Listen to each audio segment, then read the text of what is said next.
이번 시간은 그 법률행위 해석에 대해서 봅니다. 법률행위 해석.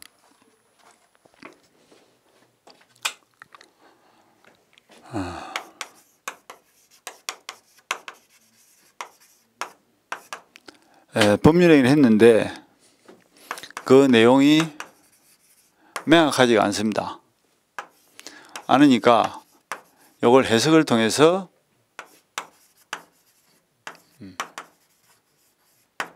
명확하게 하겠다 하는 것이 법률행위 해석의 목적이죠. 그러면 구체적으로 법률행위가 명확하지 않다는 말이 무슨 말인가 하니까 법률행위를 만드는 핵심 요소가 뭐예요? 당사자, 목적, 의사표시 중에서 의사표시죠. 그러니까 법률행위가 명확하지 않다는 것은 의사표시가 명확하지 않다 하는 것과 같은 의미예요. 그러니까 결국 법률행위를 해석한다는 것은 그 개념이 법률행위 핵심 요소인 의사표시를 해석한다는 것과 같은 의미다. 이렇게 보시면 되겠다. 그죠? 그럼 의사표시를 해석할 때 내면적으로 결정된 의사에 초점을 맞출 것인지 외부적으로 표시된 행위에 초점을 맞출 것인지 이걸 놓고 방법이 달라지는데 의사를 중시하는 해석을 뭐라고 하냐면 자연적 해석이다. 이렇게 표현합니다. 자연적 해석. 그 다음에 표시를 중시하는 해석은 규범적 해석이다. 이렇게 합니다. 그러면서 구체적으로 자연적 해석이 주로 적용되는 영역이 어디냐 하면 상대방 없는 의사 표시하고 그 다음에 오표시 무해 원칙에서 주로 문제가 됩니다. 상대방 없는 의사 표시는 자연적 해석을 할 수밖에 없는 거예요. 그 이유가 왜 그러냐면 갑이라는 사람이 상대방 없는이라는 것은 상대방 없는 단독일을 한다 이런 뜻입니다. 단독일이라는 것은 일방적으로 하는 겁니다. 그리고 상대방도 존재하지 않는 거예요. 상대방이 있는 경우라면 내면적으로 결정된 의사를 외부적으로 표시했을 때 그 상대방을 위해서 상대방은 항상 표의자의 표시를 보고 의사를 결정하겠죠. 상대방이. 그러니까 상대방이 있는 경우에는 외부적으로 드러난 표시를 중시해야 되지만 상대방이 없다면 굳이 외부적으로 드러난 표시를 중시할 필요도 없고 표의자가 진정으로 원하는 의사가 뭐냐 여기다 초점을 맞춰서 해석하면 되겠죠. 그래서 상대방 없는 의사표시는 항상 의사를 중시하는 자연적 해석을 하고 그럼 상대방이 있는 경우는 어떻게 할까? 그때는 규범적 해석을 하겠죠. 그래서 규범적 해석은 상대방 있는 의사표시에서 문제가 된다. 이렇게 바꿔주면 되겠다. 그 다음에 오표시무 원칙이 무슨 말인가 하니까 이 오표시무 원칙이라는 것은 합의가 제대로 되었다면 설령 표시가 잘못되었다 할지라도 잘못되었다 할지라도 합의된 계약에는 해를 주지 않는다 이런 뜻입니다. 그게 오표시무 원칙인데 가장 대표적인 판례가 저는 우리가 수정동 이야기했다. 그죠? 수정동 토지 사건을 보시면 되겠죠. 수정동 토지 사건. 예를 들면 갑이라는 사람이 토지를 두 필지를 가지고 있었죠. 100의 1번지라는 아주 좋은 땅이 있고 100번지라는 별로 안 좋은 땅이 있는데 돈이 급하니까 100의 1번지 좋은 땅을 팔기로 매매 계약을 맺은 거예요. 합의는 100의 1번지를 했는데 계약서를 적는 과정에서 깜빡해가지고 다시 1번지를 빼먹은 거죠. 100번지 이렇게 잘못 적어버렸습니다. 그러니까 5일 날 등기가 넘어갈 때도 100번지가 잘못 넘어가 버린 거예요. 그러고 나서 그때까지도 다시 1번지가 빠진 사실을 지금 모르고 있는 겁니다. 가가지고 갑보고 100의 1번지에서 나가라 하니까 갑이 하는 말이 등기가 100번지로 넘어왔으니까 100번지로 가라 이랍니다. 그러니까 어른 입장에서는 안 좋은 땅으로 가기 싫죠. 그러니까 100의 1번지를 달라고 소송을 제기했고 그 소송에서 갑과 다툼이 벌어졌는데 중간에 판사가 물어보니까 갑도 을도 100의 1번지를 사고 팔기로 합의를 했다는 데 대해서는 의견이 일치됩니다. 100의 1번지에 합의가 일치된 거예요. 그러니까 판사가 그럼 합의된 대로 100의 1번지를 줘야 되는 거 아니냐 하니까 매도인 하는 말이 합의는 그래 했다 할지라도 등기가 100번지를 넘어왔으니까 어릴 땅은 100번지가 아닙니까? 하니까 대법원에서 판결 내리기를 합의가 100의 1번지로 제로됐다면 설령 표시가 100번지로 잘못됐다 할지라도 그 잘못된 표시는 합의된 계약에 해를 주지 않는다. 그게 무해 원칙이에요. 해를 주지 않기 때문에 이 합의된 대로 계약의 효력은 발생하는 것이고 그리고 이 계약서와 이 등기는 합의 안 된 등기로서 의미가 없는 무효 등기이기 때문에 이거는 효력이 없다. 합의가 안 된 등기, 껍데기 등기죠. 평소에 우리가 연습할 때 우리나라 등기는 등기 행식과 등기 실질이 갖춰져야 유효죠. 그런데 을맹이 등기는 을맹이로 등기 행식은 갖춰졌지만 을이 실제로 백분지를 사고 판 적이 없잖아요. 백분지는 계약 자체를 맺은 것이 아니기 때문에. 그러니까 이 등기는 알맹이가 없는 껍데기 등기로서 무효다 이런 뜻입니다. 그러니까 뒤처리 어떻게 할까?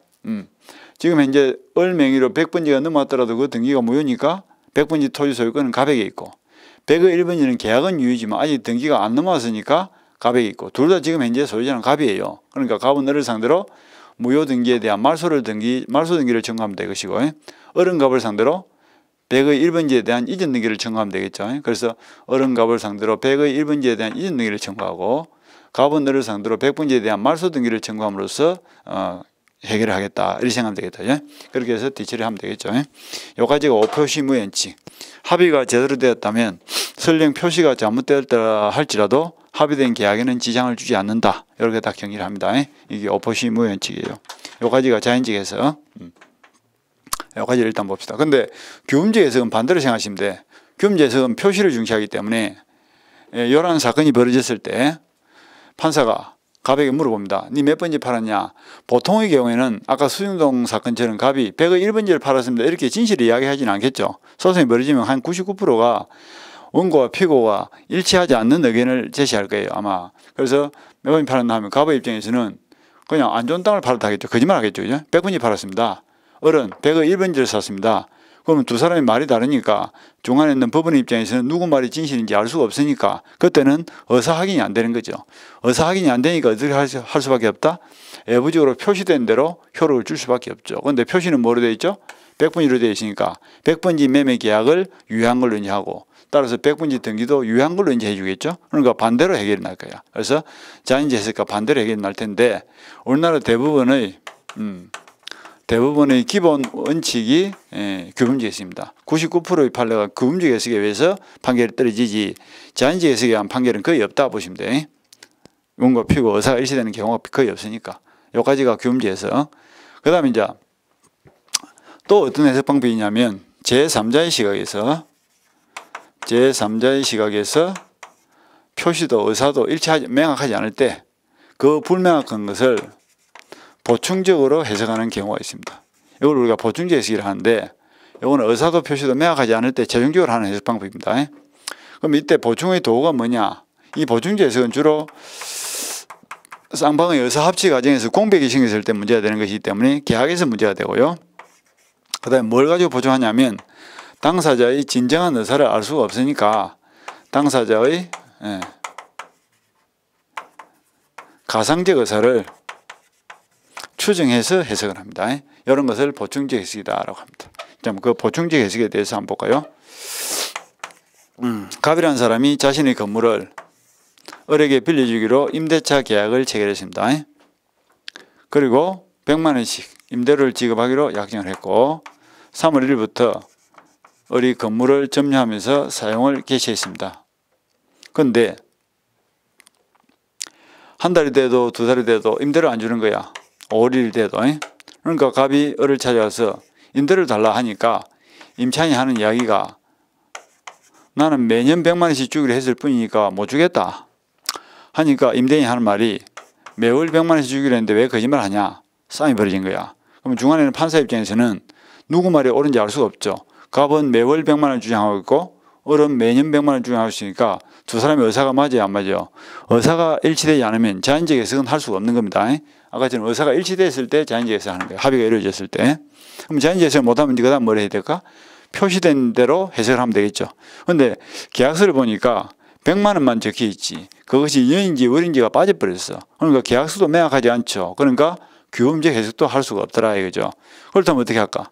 이것도 저것도 안 되니까 최종적으로 담당 법관이 제3자의 시각에서 내가 임대차 계약을 맺을 당시의 당사자라면 이렇게 했을 것이다 라고 미루어 짐작해서 이 공백을 보충을 하는데 가령 이 건물이 도시에 있는 좋은 건물 같으면 여기다 월을 보충하면 될 것이고 이 건물이 시골에 있는 농기구 창고 같으면 여기다 월을 보충하면 되겠죠. 이렇게 보충을 해서 공백을 메워주는 이런 해석 방법을 보충 해석이라 하는데 이 보충하는 수단이 당사자의 진정한 의사가 확인이 안 되니까 어떻게 한다고? 가상적 의사를 추정을 해서 보충을 한다 이런 논리입니다. 이런 것을 보충 해석이라고 최종적으로 하는 방법이다. 이렇게 이제 해석의 방법 세 가지를 이해를 하면 되겠죠. 자, 이 가지를 일단 봅시다. 의를 봅니다. 법률행 해석이란 의사와 표시가 불일치하여 당사자의 법률행위 목적이 불명확한 경우에 이를 명확하게 확정하는 것을 말한다. 이 가지겠죠. 법률행위가 명확하지 않을 때 해석을 통해서 명확하게 한 것을 목적으로 하는 것이 법률의 해석이다. 그 다음에 양가로 2번은 법률행위는 의사표시로 구성되어 있으므로 법률행위 해석은 의사표시 해석이라 할 수 있다. 이 이야기죠. 법률행위 핵심 요소가 의사표시이기 때문에 법률행위를 해석한다는 말은 곧 의사표시를 해석하는 것과 같은 의미다. 이런 뜻입니다. 그 다음에 양가로 3번은 법률행위 해석은 사실 문제가 아니라 법률 문제로서 대부분의 상고심 심판 대상이 된다는 것이 지배적 견해다. 이렇게 되어 있죠. 상고심 심판 대상 줄치고 법률 문제 동그라미치고.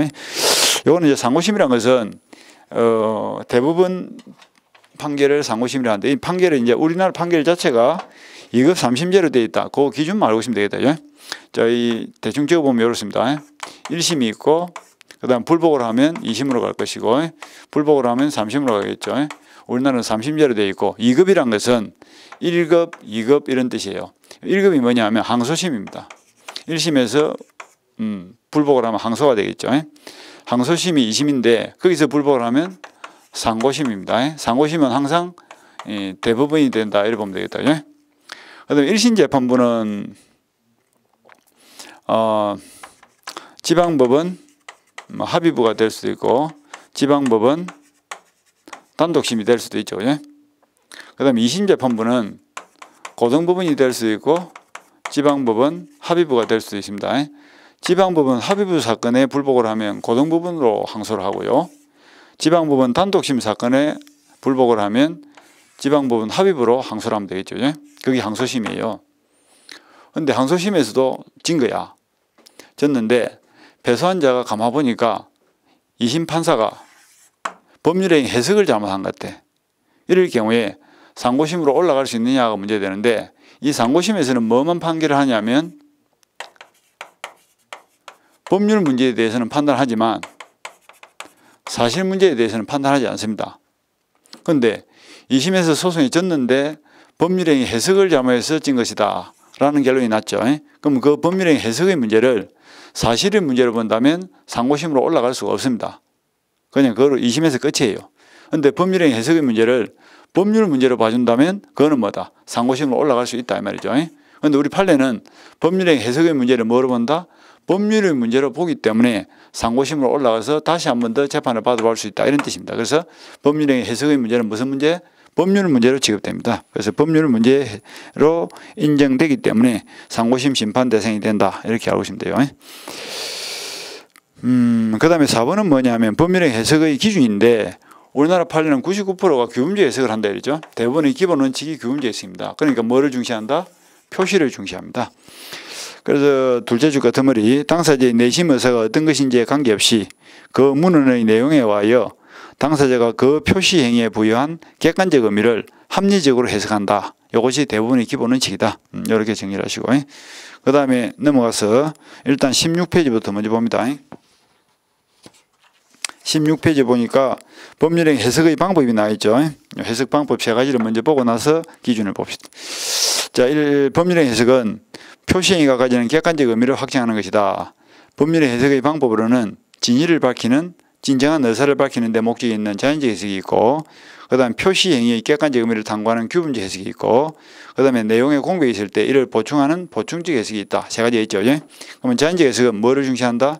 표의자의 시각에서 의사를 중시한다 그랬죠. 그래서 그 둘째 줄에 표의자의 실제 의사를 밝힌다. 주로 적용되는 영역이 상대방 없는 단독행위나 오표시 무효원칙에서 문제가 된다. 그 다음에 규범적 해석은 둘째 줄에 표시 행위의 객관적 의미를 밝히고 상대방이 있는 의사표시에 문제가 되고 상대방이 있는 의사표시에 문제가 되고 그리고 다만 상대방이 진정한 의사를 안 경우에는 갑의 생각이 어떻다, 갑의 의사가 어떻다 하는 것을 상대방이 얼도 알아버렸죠. 알아버리면 이제 뭐야? 두 사람 사이에서 동일한 의사에 대해서 합의가 된 걸로 인정되기 때문에 그때는 자연적 해석을 해야 된다 이런 뜻이에요. 그 다음에 보충적 해석은 마지막으로 미처 생각하지 못했던 사정이 발생해서 공백이 생겼을 경우에 법원에서 그 공백을 보충하는 것인데, 그것은 주로 아까 계약에서 문제가 된다 그랬죠. 보충재산은 계약에서 문제되고, 당사자의 가상적 의사를 아까 추정해서 월인지 여인지를 보충한다 그랬죠. 여기 보충재석이고, 그다음 넘어서 이제 가장 중요한 것이 자연적 해석인데, 가장 대표적인 자연적 해석 방식이 17페이지 예로 보니까 오포시 무현칙 있죠. 오포시 무현칙, 아까 수중동 이야기입니다. 매도인 각과 매수인들은 지번이 969에 36으로 되어 있는 A 토지를 둘러보고 그 토지를 매매의 목적물로 하는 매매 계약에 합의하였으나 끊고, 그러니까 969에 36이 매매의 목적물로 이제 합의가 된 거예요. 근데 착각을 일으켜서 지번이 969에 39로 되어 있는, 지금 지번이 둘 다 헷갈리게 되어 있죠. B 토지를 매매의 목적물로 표시한 매매 계약서를 작성하고 말았다 끊습니다. 지금 요거는 이제 간편하시게 하자고 우리는 100의 1번지를 사고 팔기로 합의를 했는데 계약서에는 100번지로 잘못 적어버렸다. 지금 여기서 이제 36번지를 팔게 됐는데 39번지를 잘못 적어버렸다. 이렇게 되죠. 똑같은 이야기예요. 그래서 그 후 을 앞으로 B 토지에 대하여 소유권 이전 등기가 경고되었고, 을은 이를 다시 병에게 처분하고 소유권 이전 등기까지 마쳤다. 이렇게 되어 있죠. 지금 여기 한 단계 더 나갔죠. 을이 5월 10일 날 매매 계약을 체결하고 제3자 병에게 5월 10일 날 100번지에 대한 등기를 넘겨줘 버렸다. 이렇게 이제 읽으면 되겠죠. A 토지, B 토지 이렇게 되어 있습니다. 그럴 경우에 갑을병 3자 간의 법률관계가 어떻게 될 거냐. 표의자의 잘못된 표시에도 불구하고 상대방의 표의자의 진위를 올바로 파악했을 때는 둘 다 이제 의사가 일치된 거죠. 표의자의 진위에 따른 법률 효과가 주어지게 되므로 자연적 해석 방법이 적용된다. 그 다음에 따라서 사안의 경우에는 A 토지에 관하여 매매 계약이 성립된다. 그래서 두 사람 사이에서 100의 1번지를 사고 팔기로 합의가 됐단 말이죠. 100의 1번지를 사세요. 오늘도 100의 1번지를 살 생각이었는데 표시는 100번지로 잘못됐다 할지라도 쌍방간에 합의가 되었다면 합의된 대로 A 토지에 대해서 매매 계약이 체결된다. 그 다음에 자연적 해석에서는 표의자가 의혹한 대로 법률 효과가 주어지므로 의사와 표시 불일치, 즉 착오를 이유로 취소할 수는 없다. 그러니까 착오란 것은 의사와 표시가 일치되지 않고 그러한 불일치를 둘 다 모르고 있을 때 착오가 되겠죠. 그런데 이 사건에서는 둘 다 100의 1번지에 대해서 합의를 했다는 것은 둘 다 100의 1번지를 살 생각이 있고 팔 생각이 있고 사겠습니다, 팔겠습니다 라고 표시가 되어 있죠. 그러니까 의사와 표시가 일치되기 때문에 이거는 착오의 문제는 없습니다. 단지 계약은 제대로 의사 일치에 대해서 체결이 됐는데 표기를 하는 과정에서 계약서를 잘못 적은 거죠. 그러니까 표기를 잘못한 거죠. 엄격하게 말하면 표시가 아니고 표기죠, 표기. 그 다음에 4번에 보니까 A 토지에 관하여는 매매 행위를 했으나 등기가 없고 B 토지에 대해서는 등기가 있지만 매매 행위가 없기 때문에 물권 변동은 A, B 모두에 관하여 일어나지 않는다 되어 있죠. 그러니까 지금 현재 뭐 B 토지는 등기가 넘어도 무효니까 갑일 것이고 A 토지는 계약을 맺었지만 등기가 안 넘어왔으니까 갑일 것이고 둘 다 지금 갑이 소유권을 가지고 있단 말이죠.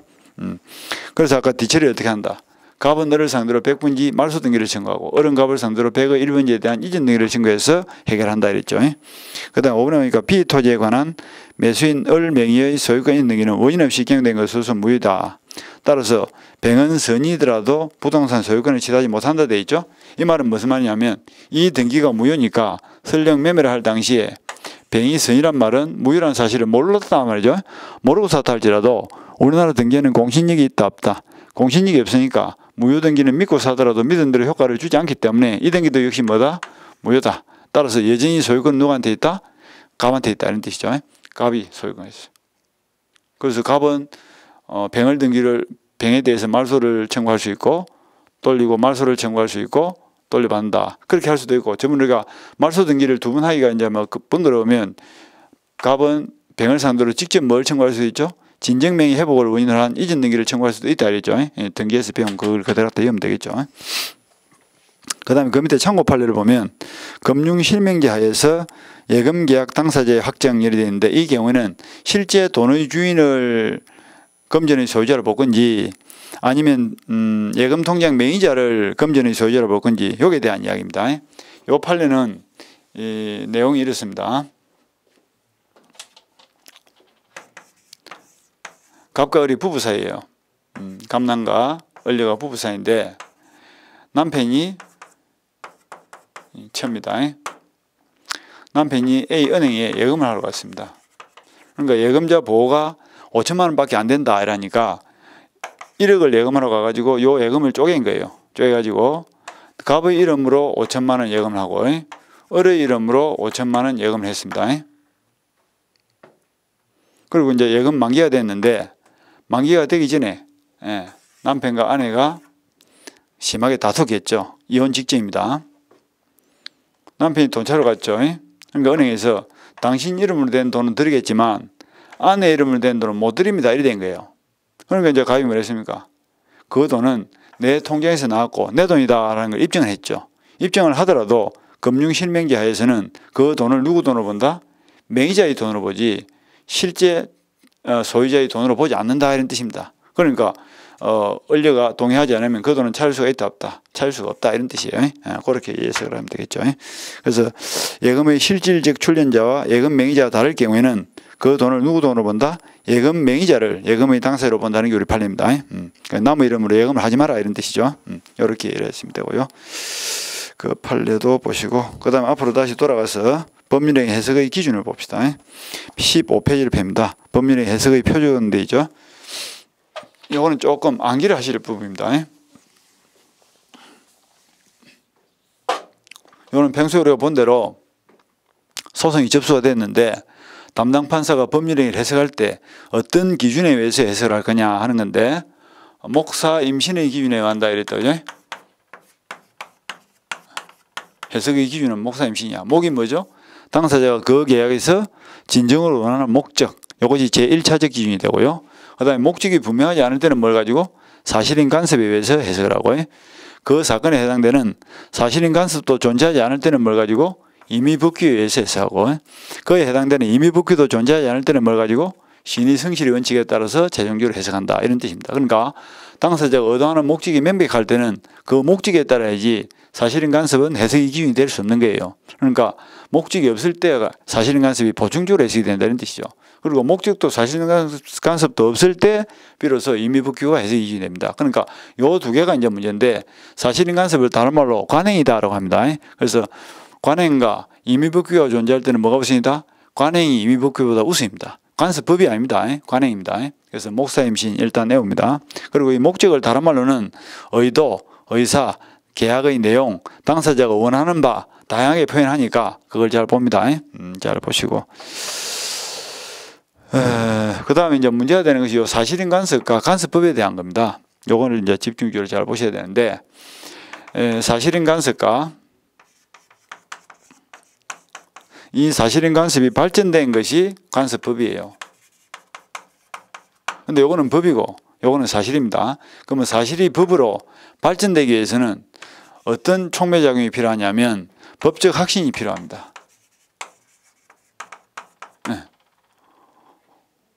누룩이 있어야 쌀이 술이 되듯이 법적 확신이 있어야 사실이 법으로 바뀐다 이런 뜻입니다. 이 촉매 역할을 하는 거예요.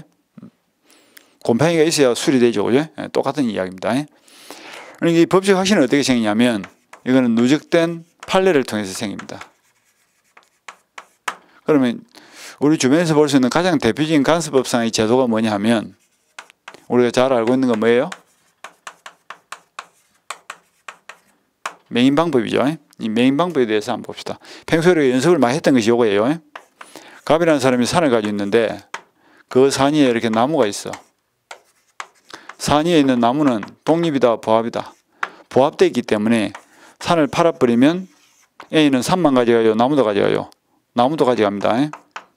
그래서 산과 나무는 물건 한 개로 봅니다. 그런데 이 나무가 독립이 되는 경우도 있죠. 임목법에 의해서 등기를 했다든지 아니면 맹인을 갖추면 독립이 된다 이러다. 맹인이라는 것은 팻말을 세운다 이랬죠. 명백하게 인식할 수 있도록. 이제 예를 들면 갑이 산을 가지고 있는데 을이라는 목사 아저씨가 갑의 산에서 3월 1일 날 대들보감으로 쓰기 위해서 나무 3그루를 샀습니다. 그런데 목사 아저씨가 지금 나무가 곧 필요 없는 거예요. 그래서 산에 세워놓고 있죠. 근데 걱정이다. 그죠? 뭐가 걱정이야? 오늘 내가 나무를 샀는데 다음 달에도 그 산을 제3자에게 팔아버리면 이 나무가 산에 부합이 되어 있으니까 산을 따라가 버리겠죠? 그럼 내가 소유권을 지대로 못하는 손해를 볼 수 있는 거야. 그래서 목사 아저씨가 이 나무를 산으로부터 독립을 시켜줄 필요가 있죠. 독립시키면 산을 팔더라도 나무가 안 따라가니까. 근데 독립식이라 보니까 나무 한두 개는 등기가 돼야 안 되죠. 그럴 때 비로소 하는 것이 뭐다? 맹인 방법이에요. 그래서 조선시대부터 내려오는 간행이 나무산에 나무를 샀을 때는 굳이 등기를 하지 않더라도 껍질을 벗기고 먹으로 이름을 쓴다든지 새끼줄을 감는다든지 이렇게 누가 보든지 명백하게 어릴 것이라고 인식할 수 있도록 방법을 취해 놓으면 나중에 소송이 붙었을 때 항상 맹인을 갖춘 사람에게 소유권을 주더라 이겁니다. 근데 지금은 요새는 어떻게 해요? 요새는 뭐 기구가 좋으니까 이렇게 팻말을 많이 붙이죠. 그죠? 그래서 산은 갑의 것인데 3월 1일부로 1번부터 3번까지 빨간 벤티 칠된 나무는 팔린 나무고 그러면 경고문 한 개 붙이겠죠. 그 나무를 벌채하는 자에게는 이러이러한 제재를 가하겠습니다. 이렇게 이제 경고를 붙여 놓으면 A든 B든 누구든지 산을 진행할 때 그 팻말을 보고 인식을 하겠죠. 뭐라고? 산은 갑의 것인데 한 달 전에 그 나무는 을에게 팔린 나무나로 인식을 할까 이거. 그게 명백하게 인식한다. 그게 맹인입니다. 그런 방식을 갖춰 놓으면 등기된 것처럼 본다 이런 논리예요. 그래서 가령 뭐 목수와 A 사이에 나무 세거를 놓고 소유권 분쟁이 발생했을 때 조선시대 같으면 고론님들이 항상 누구 소유로 인정해 줬다? 항상 맹인을 갖춘 사람에게 소유권이 있는 것으로 인정을 해주는 거야. 그것이 한두 번이다 수백 년이다. 수백 년에 걸쳐서 그러한 판결이 누적이 되니까 국민들 사이에서는 어떤 믿음이 생겼다? 나무산에 있는 나무 샀을 때는 굳이 등기하지 않더라도 이렇게 맹인을 갖춰 놓으면 국가에서 그 나무를 매수인 걸로 나무 맹인을 갖춘 사람 걸로 소유권 인정을 해준다라고 하는 즉 법적으로 보호를 해준다라고 하는 확실한 믿음이 생긴 거예요. 그쯤 되면 관행에서 출발된 제도지만 법의 단계로 발전이 됐다 이렇게 표현을 하는 겁니다. 이것이 이제 사실인 간섭이 법으로 바뀌었다는 뜻이에요. 바뀌면 이제는 이제 대집이 달라지겠죠. 요거는 법이고 요거는 사실이니까 소송이 발생했을 때 간섭 법원이 직권으로 조사를 합니다. 그런데 사실인 간섭은 단순한 간행에 불과하기 때문에 변론주의 논리상 당사자가 주장 입증을 해야 됩니다. 그리고 쓰임새도 다르죠. 간섭법은 민법 1조에 의해 가지고 재판의 기준이 됩니다. 재판 기준이 된다는 것은 법원이 된다 이런 뜻이죠. 법원이 됩니다. 법원이 된다는 것은 민법 1조에서 민사에 관하여 법률의 규정이 없으면 관습법에 하고 관습법에 없으면 조례해야 한다 이렇게 되어 있죠. 그러니까 관습법은 재판하는 과정에서 법률의 공백이 있을 때 그 법률을 보충적으로 해서 메워주고 보충적으로 메워주는 재판의 기준이 된다 이런 뜻입니다. 법률의 규정이 없을 때 재판의 기준이 되는 거예요. 법률의 규정이 있으면 법률에 의해서 재판하고 그 다음에 이제 사실인 간섭은 민법 106조에서 당사자의 의사가 명확하지 않을 때는 임의 규정과 다른 관행이 있을 때는 뭘 가지고 다른 관행에 의해서 법률 행위를 해석하면 되겠죠. 그러니까 이거는 해석의 기준이 되는 거야. 법률의 해석의 기준이 된다. 쓰임새가 다르죠. 그리고 우리 판례는 사실인 간섭과 간섭법을 엄격하게 구별해서 대접을 합니다. 이런 점에서 차이가 있다. 이 부분을 잘 보셔야 돼. 목사인신 외우고 사실인 간섭. 자, 그래서 법률의 해석의 표준 1, 2, 3, 4 나와 있죠. 머리글자를 따서 목사, 임신, 동그라미 쳤죠. 그 목적은 표현을 다양하게 할 줄 알아야 됩니다. 목적, 의도, 의사, 당사자가 원하는 바 이런 겁니다. 그 다음에 이번에 보니까 사실인 간섭이 있죠. 그래서 거래 관행을 의미하는데 법령 중 선량한 분석 기타 사회질서와 관계없는 규정, 이걸 임의 규정이라 하죠. 임의 규정과 다른 간섭이 있는 경우에는 당사자의 의사가 명확하지 않을 때 당사자의 의사를 다른 말로 하면 목적이죠. 목적이 명확하지 않을 때는 그 간섭에 의한다가 무슨 말이에요? 그 사실인 관행에 의해서 법률행위를 해석을 하겠다 이런 뜻입니다. 그러니까 임의 규정과 다른 관행이 있을 때는 당사자의 의사가 명확하지 않을 때는 관행에 의한다. 그럼 만약에 당사자의 의사가 명확할 때는 당사자의 의사에 의해서 해석을 해야 되겠죠. 그래서 거기서 이제 우리가 목사 임신을 찾아오면 되겠죠. 임의 규정은 그냥 보시면 되고 신의식도 그냥 보시면 됩니다. 그 다음에 넘어가서 핵심 정리해 보니까 관습법과 사실인 관습의 비교가 나와 있죠. 그래서 아직 법규범에 이르지 않은 사회적 관행을 사실인 간섭이라 하고 요 가지 이런 거예요. 그러니까 관행이 법적 확신을 받지 못한 단계를 사실인 간섭이라 하고 관행이 법적 확신을 얻으면 관습법의 단계로 발전이 되는 겁니다. 그래서 간섭이 법적 확신에 의해서 법규범으로 승인된 것을 관습법이라 한다. 끊고. 그 다음에 이제 쓰임새가 다르죠. 그리고 주장 입증 책임도 다릅니다. 간섭법은 법이기 때문에 소송이 벌어지면 누가 법원의 직권조사 사항이지만 사실인 간섭은 단순한 관행으로서 원칙적으로 당사자가 주장 입증을 해야 됩니다. 그 다음에 이번에 보니까 물권법정주의는 관습법에 의한 물권을 인정하지만 관습에 의한 물권을 인정하지 않습니다. 그 물권법정주의가 185조인데요. 그 내용을 보면 물권의 종류나 내용은 법률 또는 관습법에 의하는 외에는 당사자가 임의로 정할 수 없다 이랬죠. 그건 관행이 아니고 관습법입니다. 그래서 우리가 관습법상 인정되는 물권은 세 가지 정도로 배웠죠. 분묘기지권, 동산의 양도담보, 그 다음에 분묘기지권, 동산의 양도담보, 또 한 게 뭐야? 관습법상 법정지상권. 이런 것들이 관습법상 인정되는 물권이죠. 그렇게 봤다. 그 정도 보시고 법률의 해석의 방법은 아까 우리가 봤고요. 그 다음에 넘어가서 의사표시를 봅니다. 17페이지 의사표시. 이 의사표시는 그냥 조금 쉬었다 계속합시다.